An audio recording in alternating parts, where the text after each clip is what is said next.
आपको लगता है एक हफ्ते के अंदर अंदर ये फैसला रिवर्स हो जाएगा? और रिवर्स होने के बाद मेरा सवाल अगला है, मुझे नहीं लगता कि अगर वो कहें कि हुकूमत इलेक्शन करवाए तो हुकूमत इलेक्शन करवाएगी, क्योंकि अब तक सब लोग कहते हैं कि जी अब तो 8 अक्टूबर के बाद भी इलेक्शन होते नजर नहीं आ रहे। जी शोएब साहब, देखिए, पहली बात तो ये है कि जो सुप्रीम कोर्ट ने कहा है ना, वो ये कहा है कि आप कंड्यूसिव माहौल क्रिएट करें for the purposes of elections. तमाम पॉलिटिकल पार्टीज जो हैं, जो मौजूदा हुकूमत है पीटीएम, थ्रू अटॉर्नी जनरल को कहा है, और पीटीआई के वकील को कहा है कि आपने भी अपने क्लाइंट को ये इन्फॉर्म करना है और उनकी बिहाफ पे कमिटमेंट देनी है कि कोई ऐसा माहौल क्रिएट किया जाए जिस तरह रेवलरीज और दुश्मनियों तक मामला चला गया है वो ना हो। इलेक्शन तो होने हैं आइन के मुताबिक, इलेक्शन के ऊपर तो कोई कंप्रोमाइज नहीं हो सकता, पहली बात। दूसरी बात यह है कि जो रीजंस इलेक्शन कमीशन ने दिए हैं, supreme court of Pakistan already उसका फैसला कर चुका है। पैराग्राफ नंबर 15 में अगर मुझे इजाजत दें, 4-5 मैं जी जी लाइनें पढ़ता हूँ। This duty is in addition to and applies independently of the duty cast under Article 220 on all executive authorities in the Federation and in the provinces to assist the Commissioner and the Election Commission in the discharge of his or their functions. It follows that the Federation and in particular the federal government is inter alia obligated on an immediate and urgent basis to forthwith provide the Election Commission with all such facilities, personnel and security as it may require for the holding of the general elections.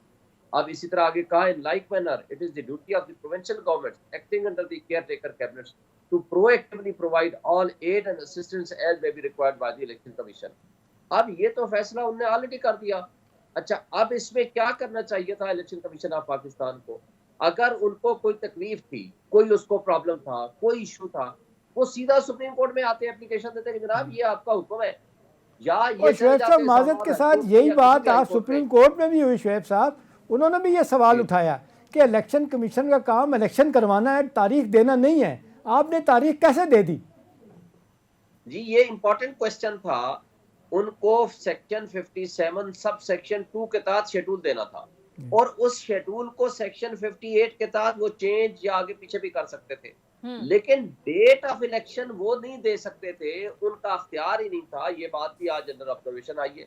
और जो reasons दिए हैं election commission ने अपने order में कि जी personal नहीं मिल रहे, जी नफरी नहीं मिल रही, पैसे नहीं मिल रहे, इसमें तो सुप्रीम कोर्ट ऑलरेडी डायरेक्शन दे चुकी है। हाँ। और जो इसको वायलेट कर रहा है, न सिर्फ वो तौहीन अदालत कर रहा है, बल्कि वो इलेक्शन कमीशन की उस अथॉरिटी को, जो कि आर्टिकल 220 के अंदर अथॉरिटी है इलेक्शन कमीशन की, उसको अंडरमाइन कर रहा है। लेकिन तो शोएब शाहीन साहब, इदारों की लेकिन शोएब शाहीन साहब, ये जो रीजनिंग दी जा रही है इलेक्शन कमीशन की जानिब से, जाहिर है इलेक्शन कमीशन की अगर प्रेस रिलीज देखें तो वो तो सारा का सारा मलबा डाला जा रहा है हुकूमत पर, हुकूमती इदारों पर।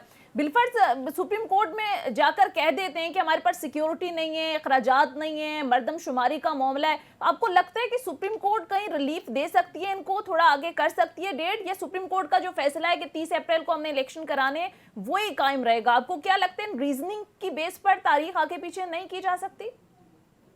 देखिए, अभी तो वैसे मैटर सब्जुडिस है, हम कुछ ज्यादा तो नहीं बात कर सकते, लेकिन क्वेश्चन ये है कि ये जा नहीं सकता 30 से आगे, क्योंकि एक तो इलेक्शन कमीशन ने जो अख्तियार इस्तेमाल किया है वो इलीगली किया है, वॉइड ऑफ इशू है, उसके पास अख्तियार ही नहीं था, तो उसका कोरम नॉन जुडिस ऑर्डर है, तो इसलिए इससे आगे नहीं जा सकता। दूसरी बात यह है कि जो ये रीजंस हैं, मरदमशुमारी वाली, दूसरी तीसरी, सिक्योरिटी, दहशतगर्दी, ये रीजंस आइन इसको नहीं मानता। आइन ने ऑलरेडी इन सारी चीजों का जवाब आइन ने दे दिया है और सुप्रीम कोर्ट ने अपनी जजमेंट में दे दिया है। तो लिहाजा इस बात को आप मिनिमम बियरेस्ट मिनिमम पॉसिबल टाइम जो प्रेसिडेंट ऑफ पाकिस्तान ने देना था वो दे दिया, और उसकी जस्टिफिकेशन भी दे दी है कोर्ट ने आज खुद कि इन हालात में हम इसको टाइम दे रहे हैं, क्यों कि इसमें भान था, इसमें एम्बिग्युइटी थी, वो रिमूव करनी थी।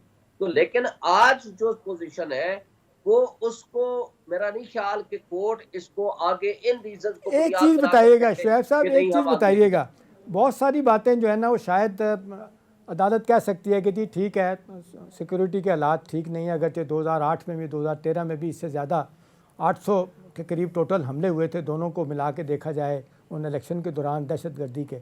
लेकिन एक सवाल जो है नहीं, ये जो इलेक्शन कमीशन कहता है जी हमें ढेला देने के लिए तैयार नहीं है। 50 अरब रुपया मांगा गया इन 2 इलेक्शन का, प्लस वो जो 93 इलेक्शन कराने थे MNAs के।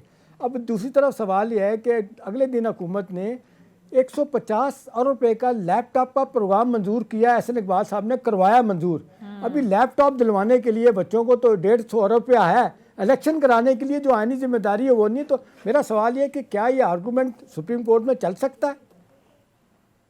बिल्कुल, सुप्रीम कोर्ट ने बल्कि एक लाइटर नोट पे एक ऑब्जर्वेशन भी दी थी कि एक तरफ तो कहते हैं पैसे नहीं है, ऊपर से आपने करोड़ों रुपए अरबों रुपए आप मैचेस पे करा रहे हैं। जरूर कराएं, हम ये नहीं कहते उसको ना करें, लेकिन बात यह है कि आईन मुकद्दम है, इसमें तमाम फंक्शंस जो हैं गवर्नमेंट के तब हो सकते हैं थ्रू इलेक्टेड रिप्रेजेंटेटिव्स। अब इलेक्टेड रिप्रेजेंटेटिव का तो स्टेटस खत्म हो गया, इंटरम सेटअप आया है 90 डेज के लिए। अब इलेक्शन को जो आप डिले कर रहे हैं तो इनडायरेक्ट वे में आप जो नॉमिनेशंस है उनको आप एक्सटेंशन दे रहे हैं। वो कैसे काम करेंगे 90 डेज 9 महीने के लिए या 6 महीने अभी आपने एक्सटेंड कर दिए। उनका तो टाइम ना 3 महीने के लिए था, 90 डेज के लिए था।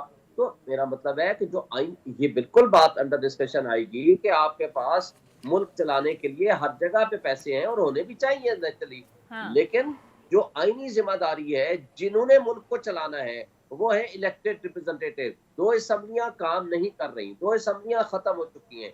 उसमें आइन ये कहता है कि उसको थ्रू इलेक्टेड रिप्रेजेंटेटिव्स ही फंक्शंस किया जाएगा। एग्जीक्यूटिव अथॉरिटीज वो तब इस्तेमाल करेंगे जो जब वो इलेक्टेड होंगे। हाँ। लेकिन इंटरम सेटअप के जरिए आप 2 महीने के लिए बैठ जाएं। अगर आपने 9 महीने के लिए बैठना है तो 9 साल के लिए बैठना है। फिर पॉइंट एक है, ठीक हो गया। ये तो आईनी नुकात थे जो कि कुछ हद तक एहतशाम साहब क्लैरिटी आ गई है। अब